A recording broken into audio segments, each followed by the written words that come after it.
नमस्ते मित्रों। कहते हैं कि हौसलों से ही उड़ान भरी जाती है। वैसे तो सबके पास एक ही जैसा दिखने को सामर्थ्य होता है, लेकिन हर बच्चे के भीतर एक विशेष और अद्भुत सामर्थ्य शक्ति का निवास होता है। कई बार जब दिन नजदीक होते हैं तो धड़कनें बढ़ने लगती है और याद किया हुआ कहीं न कहीं ऐसा लगता है कि जैसे मैं भूल रहा हूं।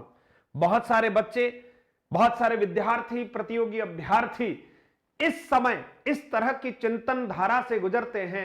जब दिन हमारे पास 15 शेष हैं तो हमें क्या विशेष करना चाहिए। छोटा सा सेशन लेकर आपके समक्ष उपस्थित हुआ हूं।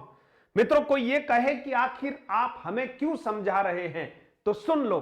आप मेरे हो, मेरे भारत के हो और इस समाज का अहम हिस्सा हो।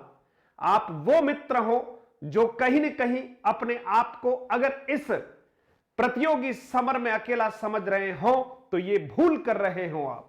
आपके लिए कई द्रोणाचार्य, कई चाणक्य चिंतन कर रहे हैं।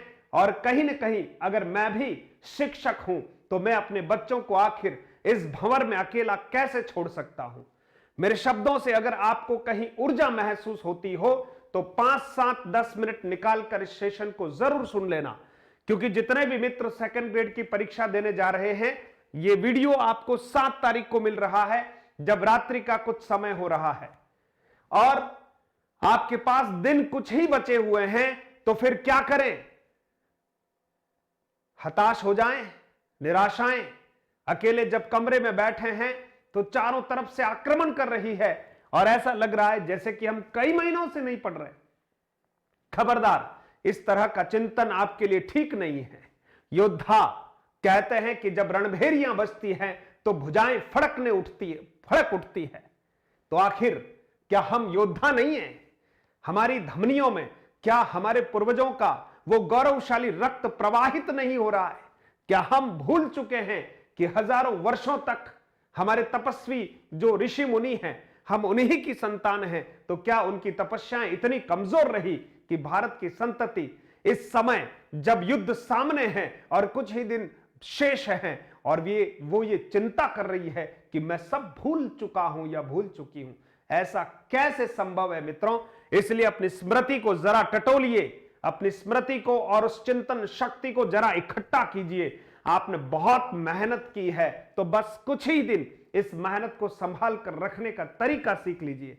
अगर हम कहीं इस मेहनत को संभाल कर नहीं रखेंगे मित्रों, और नकारात्मक चिंतन अगर हमारे इस मानस पर अगर ज्यादा साम्राज्य फैला लेगा तो फिर आप सोचिए, युद्ध से पहले ही हम कहीं न कहीं अपने आप को बहुत अकेला महसूस करेंगे।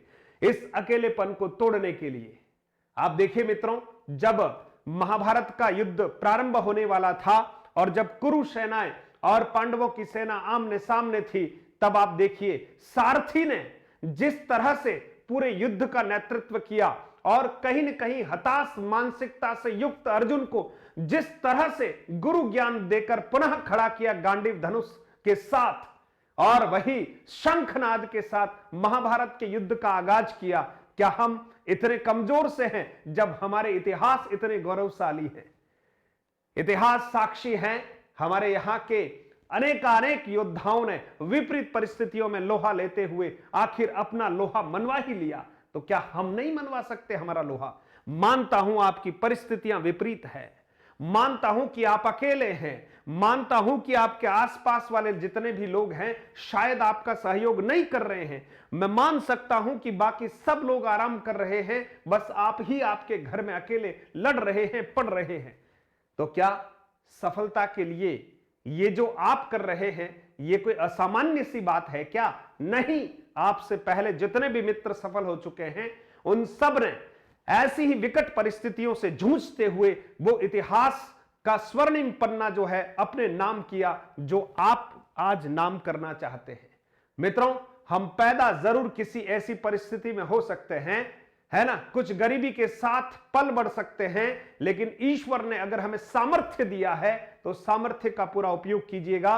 परमात्मा ने किसी को भी बुद्धि बांटते समय कोई भेद नहीं किया है, बस उसका उपयोग हम करें। इन दिनों हमें करना क्या है मित्रों? एक ही बात कह रहा हूं कि मस्तिष्क को ठंडा रखना है, खून को गर्म रखना है। तैयारी करते समय बस हम कई बार मस्तिष्क को अगर गर्म रखने रख जाएंगे तो मित्रों तैयारी में बाधा उपस्थित हो जाएगी।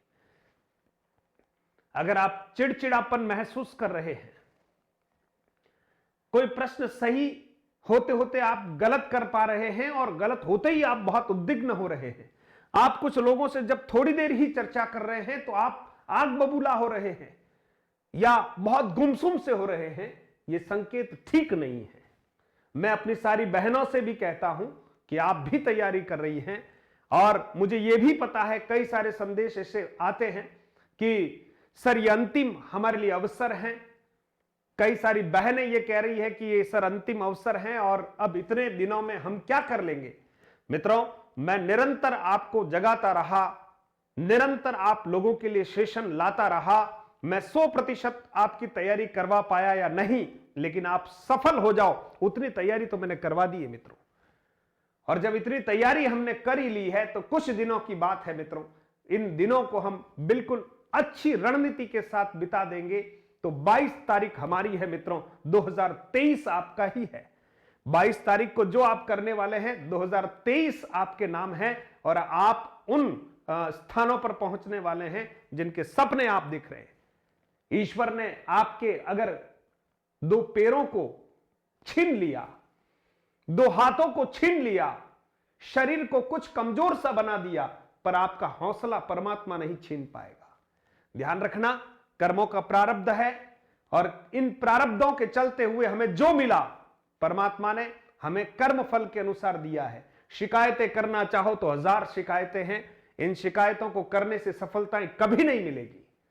और अगर आपने अपने आप को संतुलित रखा है और मानसिक रूप से अगर आप सही सोच रहे हैं और कहते हैं कि दूसरों का भला सोचने का अगर आपके मन में चिंतन है, आपका भला परमात्मा जरूर करेंगे।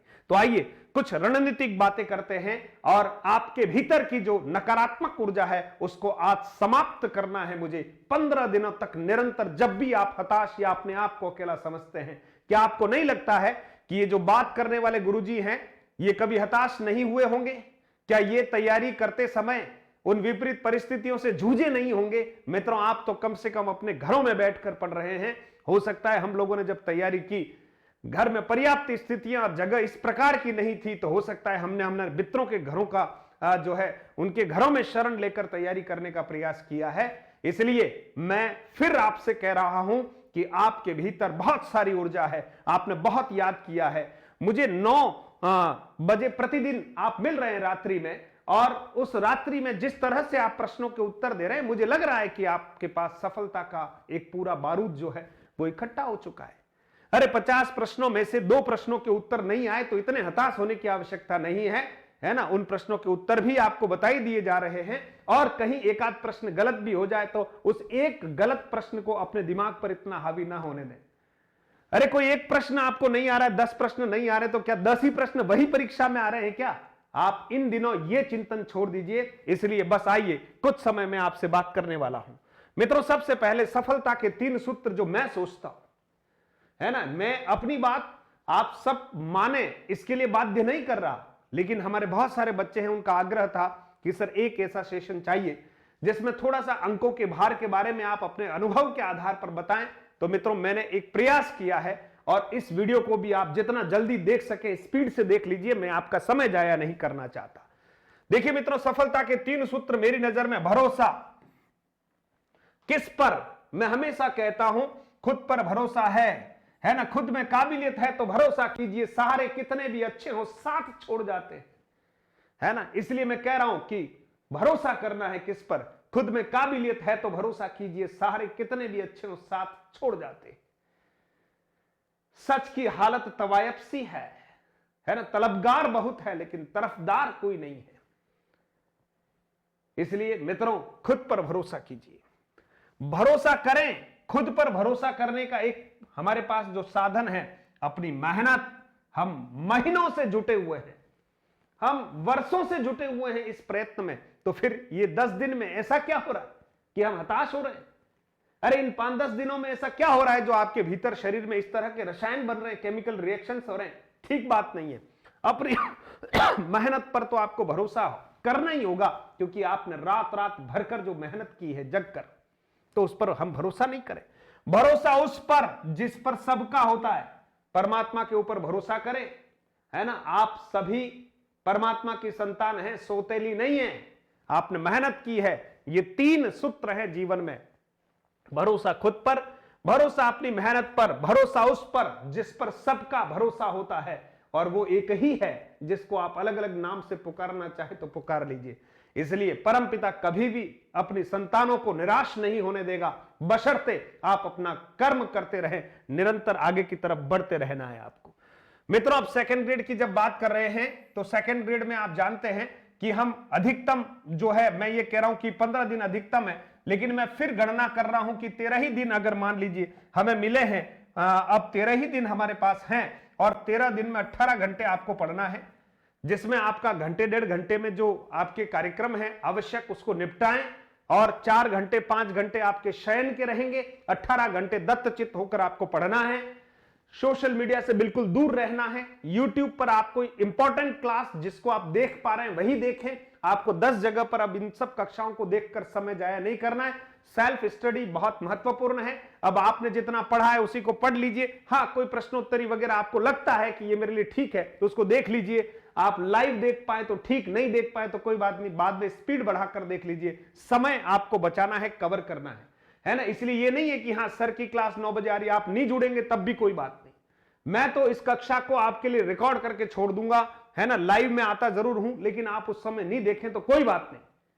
मैं आपसे कह रहा हूं आपकी सफलता मेरे लिए महत्वपूर्ण है। आप मेरे साथ लाइव जुड़े और मैं कोई ऐतिहासिक रिकॉर्ड बनाऊं। मित्रों, मैं नहीं चाह रहा, मैं तो साल भर से बराबर प्रयत्न कर रहा हूं। अब ठीक है, जितने भी मेरे पास मेरे साथी जुड़े हुए हैं वो सब मेरे लिए बहुत आदरणीय हैं और उनके उज्जवल भविष्य की मंगल कामनाएं करता हूं, और जितने नए जुड़ेंगे उनका भी स्वागत है। लेकिन कोई जरूरी नहीं है कि आप अपना समय बर्बाद करें। आपको लगे तो जुड़िए, नहीं तो बाद में क्लास को देख लीजिएगा अच्छी स्पीड के साथ। लाइव की कोई जरूरत नहीं है ज्यादा। आज 7 तारीख हो गई है। प्रदर्शन आपको 22/12/2022 को करना है। अद्भुत आंकड़ा है, देख लीजिएगा। 6 दिन आपको हिंदी पढ़नी है और हिंदी के 150 प्रश्न आने वाले हैं। 3 घंटे आपको मिलेंगे, 300 अंक हमारा टारगेट है। और यहां पर देखिए 8 दिन जीके को दीजिए। हमेशा जीके के लिए मैं बोलता रहता हूं आपको, जीके को 8 दिन दे दीजिए मित्रों। 100 प्रश्न आने वाले, 2 घंटे आपको मिलेंगे और 200 अंकों का मामला है। टोटल हमारे पास 250 अंक है और 250 प्रश्न है, सॉरी, और 500 अंक है मित्रों।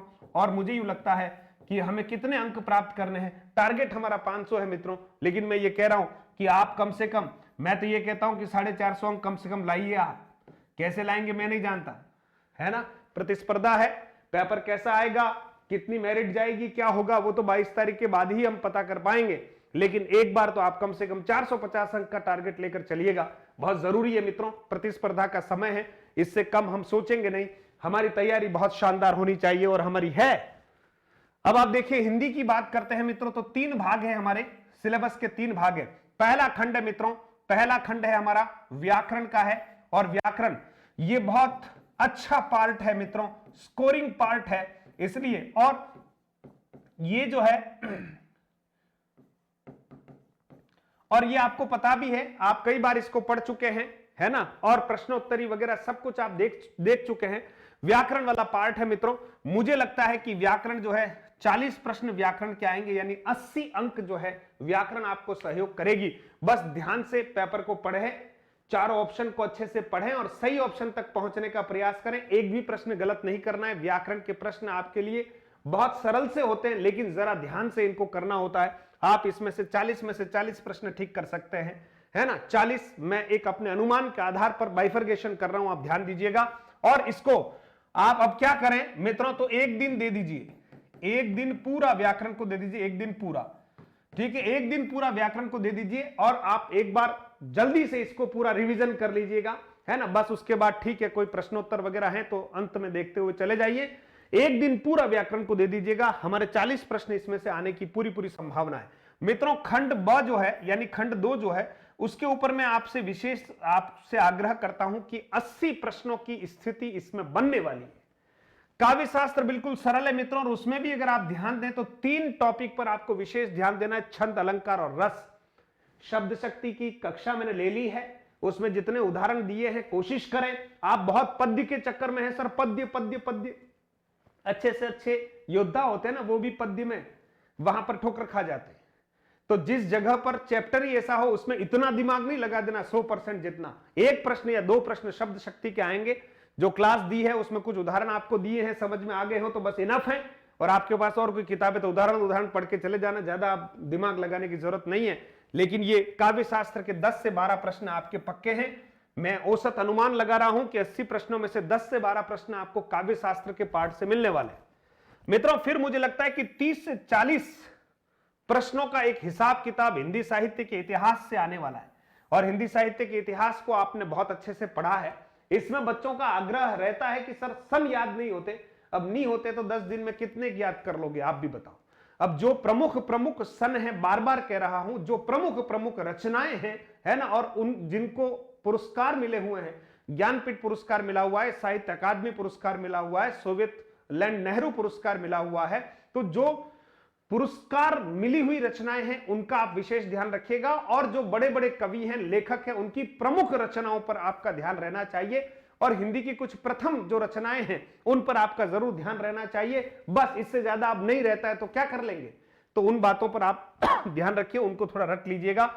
और आधुनिक काल और भक्ति काल पर विशेष ध्यान दीजिए। मुझे लगता है कि यहां प्रश्नों की जो स्थिति बनेगी उसमें आधुनिक काल और भक्ति काल पर आपको विशेष फोकस रखना चाहिए, ठीक है। और हिंदी भाषा और उद्भव और लिपि की बात करते हैं मित्रों, तो लगभग 5 प्रश्न इसमें से आने की संभावना है। और जो हमारी विविध रचनाएं मित्रों, उसमें से 20 से 25 प्रश्न, यानी 25 से 30 प्रश्नों का एक अनुमान में लगा रहा हूं। जो हमारी रचनाएं, इसमें भी किस पर ज्यादा फोकस करना है वो मैं आपको बता रहा हूं, देख लीजिएगा मित्रों। कबीर ग्रंथावली ज्यादा चिंता नहीं करें, बालकांड ज्यादा चिंता नहीं करें, सूरदास, मीराबाई, जयशंकर प्रसाद, श्रद्धा, सर्ग बहुत ज्यादा चिंता नहीं करें। एक बार फटाफट जितना भी हो सकता है उतना आप देख लें, इससे ज्यादा आपको चिंता करने की जरूरत नहीं, ठीक है। आपने स्टोरियां पढ़ ली है, बालकांड बहुत समय लेता है, उसमें से प्रश्न एक आता है, तो प्रश्न कुछ पढ़ लीजिएगा। टेस्ट सीरीज में भी दे रखे हैं, बाकी भी हम कोशिश करेंगे दिन बचे इसमें जितना आपके लिए कोई प्रश्नोत्तरी ला पाए तो हम लाएंगे जरूर, लेकिन बहुत ज्यादा चिंता नहीं करनी है ना। अधिकतम 10 प्रश्न कह रहा हूं, अधिकतम है ये तो। और मुझे तो लगता है कि हो सकता है इसमें से 5-6 प्रश्न ही आएंगे। मैं अधिकतम 10 प्रश्न लिख के दे रहा हूं कि इसमें अधिकतम 10 प्रश्न है इन बड़े बड़े 5 पार्टों में से, ठीक है। बिहारी रत्नाकर में से अधिकतम 2 प्रश्न आ जाएंगे। बाकी मित्रों जहां से प्रश्न आने की संभावना ज्यादा रहती है वो मैंने इधर लिखे हैं, देखिए। सूर्यमल मिश्रण में से 1-2 प्रश्न आएंगे, कुरुक्षेत्र में से जरूर 2 प्रश्न पक्के हैं। आचार्य शुक्ल के जो निबंध है ना आचार्य शुक्ल के जो निबंध है हमारे मित्रों, उत्साह, श्रद्धा, भक्ति, लोभ और प्रीति, 3 निबंध है। इन 3 निबंधों में से प्रश्न आएंगे। मोहन राकेश लहरों का राजहंस में से प्रश्न आएंगे, मैं कह रहा हूं। उसने कहा था प्रश्न आएगा, पूस की रात आएगा, पटाक्षेप नहीं होगा, और उजाले के मुसाहिब, ये 2 नई कहानियां हैं मित्रों, है ना। वैसे तो सेकंड ग्रेड के हिसाब से उसने कहा था के अलावा सारी कहानियां नहीं है, इनमें से जरूर प्रश्न आएगा मित्रों। और ये 12 से 15 प्रश्न इनमें से मैं कम एक्सपेक्ट कर रहा हूं, मान रहा हूं, इसलिए इन रचनाओं पर आप जरूर ध्यान दे दीजिएगा। इनकी प्रश्नोत्तरी को भी आप देख लीजिएगा और इसका कंटेंट आपके दिमाग में होना चाहिए। और अगर आप चाहेंगे तो ये सब काम एक दिन में हो सकता है, क्योंकि अब जितना समय है उसके हिसाब से 18 घंटे आपको मिलेंगे, रेडी करना है। अब आपको ज्यादा दुखी नहीं होनी, एक दिन पूरा इसको दे दीजिएगा, है ना। एक दिन पूरा हिंदी साहित्य के इतिहास को गो थ्रू होना है, फास्ट, है ना। ऐसे बिल्कुल एक एक चीज को देखना है। मुख्य रूप से आपने जो नोट्स बना रखे हैं उसी को देखिएगा, जो अंडरलाइन कर रखा है उस पर थोड़ा सा फोकस कर लीजिएगा, बस ज्यादा चिंता नहीं करनी है। और मित्रों शिक्षण विधियों की बात करते हैं तो अधिकतम मुझे लगता है कि 30 प्रश्न अधिकतम आएंगे। इसमें अ और ब पार्ट है, शिक्षण विधियां, शिक्षण कौशल, है ना, मूल्यांकन वगैरह, उपचारात्मक, निदानात्मक, सब कुछ, शिक्षण सहायक सामग्री वगैरह। इसमें से 15-15 प्रश्न आने की एक उम्मीद जो है मुझे लगती है मित्रों। तो मैंने आपको मोटा मोटी बता दिया। पहला पार्ट 40 प्रश्न, दूसरा खंड 80 प्रश्न, तीसरा खंड 30 प्रश्न। इस प्रकार से 150 प्रश्न की स्ट्रेटेजी होनी चाहिए। मैंने अपने अनुमान के आधार पर आपको बताया है, ये कोई आरपीएससी के द्वारा जारी कोई ऐसा अंकों का विभाजन नहीं है, लेकिन मैं अपने अनुभव के आधार पर आपसे ये शेयर कर रहा हूं। इसको मानना नहीं मानना आपके ऊपर निर्भर करता है। मेरा एक जो कहना था वो मैंने आपको कह दिया मित्रों। अब अंतिम समय में हमें कौन सी स्ट्रेटेजी के तहत पढ़ना चाहिए, तो जो पढ़ा हुआ है उसका स्मार्ट रिवीजन करना है। स्मार्ट रिवीजन का मतलब क्या होता है, किसी एक पेज पर फंस जाए ऐसा नहीं, है ना। स्मार्ट रिवीजन का मतलब होता है कि जो नोट्स आपने बना रखे थे उसको अब आप सरसरी निगाह से बढ़िया देखिएगा। चाय पीजिए बीच बीच में, ऐसा कोई पहाड़ नहीं टूट रहा है कि सांस रोककर पढ़ाई कर लेंगे, खाना पीना बंद कर देंगे, ऐसा नहीं करना है। आप सामान्य रूटीन में रहेंगे, हंसते रहेंगे, मुस्कुराते रहेंगे, 18 घंटे मेहनत करेंगे। बस आपको अब अपनी जगह नहीं छोड़नी है। आने जाने के कार्यक्रम बंद कर दीजिए। आप जिस कमरे में हैं बस उस कमरे को, कमरे की छत को, कमरे के बाहर बरामदे को अपना बनाइए। बाकी आपको अब ज्यादा बाहर निकलने की जरूरत नहीं है। समय एक बार ज्यादा निकलोगे तो बाहर निकलते ही कई सारा समय जो है चला जाता है। इसलिए मेरा आग्रह है, जिस गुफा में आप तपस्या कर रहे हैं उस गुफा में बने रहें, है ना। आप जो 10-15 दिन, 20 दिन, महीने भर से जिस तरह की तपस्या से अपने भीतर एक प्रकार का जो ऑरा मंडल आपने डेवलप कर रखा है, बस उसको बनाए रखें। फालतू के फोन न तो रिसीव करने हैं न करने हैं, ये ध्यान देना। फालतू के फोन न तो रिसीव करने हैं न फोन करने हैं, ये बहुत बड़ा घातक कार्यक्रम हो जाएगा।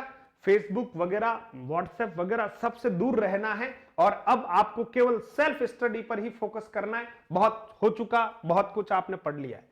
वस्तुनिष्ठ प्रश्नों का अभ्यास जितना भी आप कर पा रहे हैं, आपके पास कोई ऑब्जेक्टिव बुक्स है जरूर कीजिएगा। टेस्ट सीरीज अगर आपने ले रखी है तो कीजिएगा, उसको आप कीजिए, उसको भी फास्ट कर करा के खत्म कर दीजिएगा। एक एक टेस्ट को 3-3 बार देने का टाइम नहीं, एक ही बार दिया खत्म कार्यक्रम, ठीक है, ताकि एक माइनस मार्किंग का अभ्यास बन जाएगा टेस्ट सीरीज से, और कुछ भी नहीं है। 5 घंटे शरीर को आराम देना है, इसका मतलब देना ही है। 5 घंटे कम से कम शरीर को आपको आराम देना है और पूरा आराम शरीर को जरूर दें।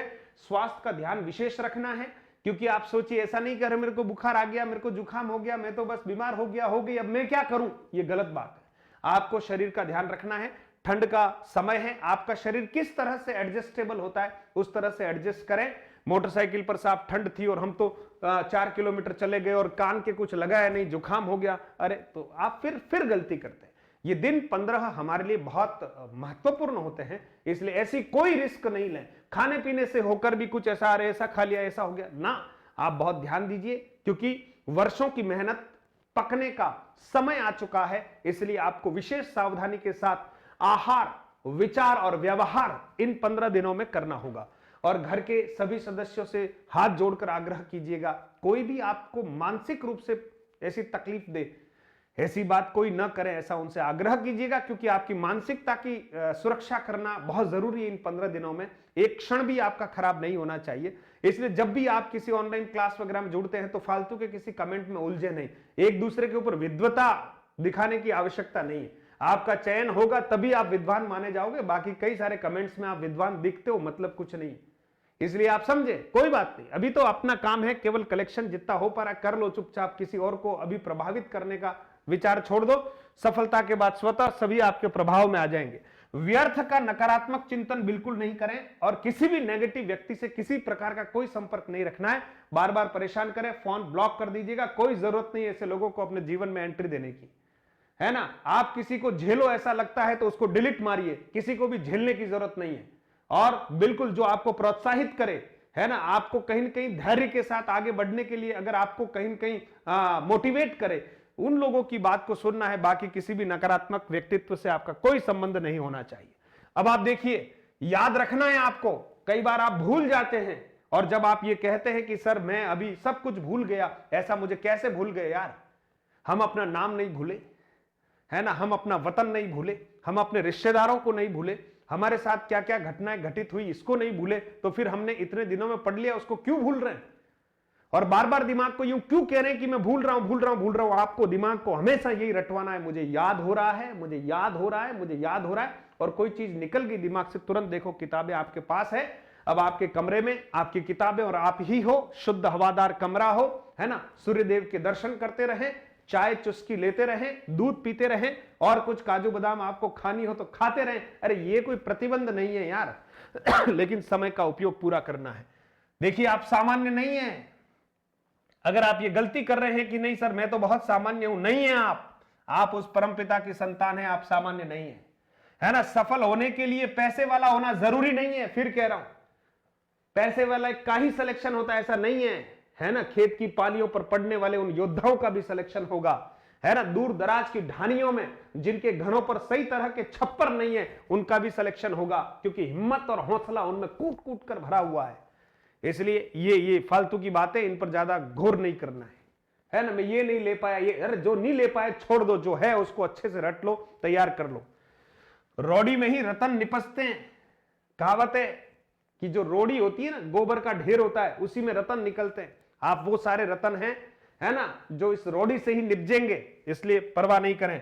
गुदड़ी के लालों, बस 15 दिन साध लो अपने आप को। बार बार कह रहा हूं, 15 दिन अपने आप को साध लो, और किसी को साधना नहीं है, स्वयं को साध लो, काम हो जाएगा। और जब भी थको, गहरी सांस ले लो 5-10 बार, 15 बार, और 15 मिनट का एक सकारात्मक वार्ता सुन लो, कोई सा भी मोटिवेशन सेशन सुन लो 15 मिनट का, बस ऊर्जा से लबरेज हो जाओ। शब्दों में ही ताकत है। बार बार कह रहे थे, शब्द शक्ति पढ़ा दो, शब्द शक्ति पढ़ा दो, पढ़ा दी ना, ये शब्द शक्ति ही तो है। मैं 15 मिनट से आपको शब्द शक्ति ही तो बता रहा हूं, आपके भीतर, है ना, उसी शक्ति का संचार करने का प्रयास कर रहा हूं। वक्त आएगा एक दिन कह दूंगा खुदा से, मेरा मुकद्दर लिखना तेरे बस की बात नहीं। इसलिए सोचिए कि हे परमात्मा, अगर तूने मुझे बनाया है तो मैं शक्ति का अजस्र स्रोत हूं, और अगर मैं शक्ति का अजस्र स्रोत हूं तो फिर इन 15 दिनों में अपनी शक्ति का संचयन करते हुए 22 तारीख को अपनी शक्ति का बिल्कुल प्रदर्शन करूंगा। मित्रों, अपने हथियारों को बिल्कुल घिसते रहो, है ना, चमक आएगी मित्रों, तैयारी करते रहो। अपने आप को कमजोर महसूस करने का कोई कारण नहीं है। और फिर कह रहा हूं शेरों, फिर कह रहा हूं शेरों, अगर मेरे भीतर परमात्मा का कोई अंश हो तो मैं आप सभी के लिए इस व्यासपीठ से आपको आशीर्वाद देता हूं। विजयी भवः, विजयी भवः, विजयी भवः, विजयी भवः। आप अजेय थे, अजेय हैं और अजेय ही रहेंगे। बस 15 दिन नकारात्मक चिंतन से दूर रहें, और जो छोटी छोटी बातें आपको बताई है उन बातों का अनुसरण करें, और फिर परीक्षा से ठीक पहले हम मिलेंगे कि पेपर कैसे करेंगे। और मैं कोशिश कर रहा हूं 9 बजे आपकी कक्षा लेता हूं, प्रश्नोत्तरी की, जो महत्वपूर्ण प्रश्नों का संचयन है आपके सामने ला रहा हूं।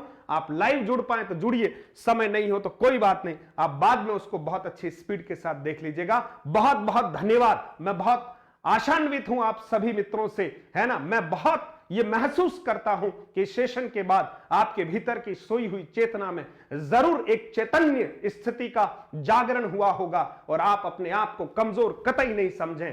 कल हमारा है, आज को खपा दीजिए। 22 तारीख को हम इस तरह से वार करेंगे कि 2023 हमारा है और आने वाला समय हमारा है। इस समाज और राष्ट्र का उत्थान आप ही के हाथों है। बच्चे इंतजार कर रहे हैं, बस गुरुजी थोड़ा धैर्य रखें और अपने आप को अच्छे से आगे की तरफ ले जाएं। दिमाग ठंडा रखें, खून गर्म रखना है। टेम्परेचर कितना भी डाउन क्यों ना हो, हमारे भीतर का रक्त का प्रवाह जो है वो बिल्कुल गर्माहट के साथ आगे बढ़ेगा, और हम जरूर इतिहास रचेंगे। बस इसी के लिए 15 दिन के लिए बस अपने आप को, खुद को समर्पित कर दीजिएगा, विषय को समर्पित कर दीजिएगा, सकारात्मकता को समर्पित कर दीजिएगा। और मैं परमात्मा से प्रार्थना करता हूं, मेरे सभी योद्धाओं को बिल्कुल सामर्थ्य दे। मां जगदंबा से प्रार्थना करता हूं कि इनके भीतर शक्ति का संचार करे। मां वीणा पानी से प्रार्थना करता हूं कि खूब कृपा बरसाए। हनुमान जी से प्रार्थना करता हूं कि अपना गदा लेकर इनकी रक्षा करे। और भगवान राम जी से यह प्रार्थना करता हूं कि हमारे इन सभी योद्धाओं को जो कहीं न कहीं वनवास भुगत रहे हैं, इनको भी राम राज्य में शरण मिले। इन्हीं प्रार्थनाओं के साथ आप सभी का बहुत बहुत धन्यवाद है। लगे रहो, अच्छा होगा, अच्छा होगा, अच्छा होगा। धन्यवाद। जय हिंद।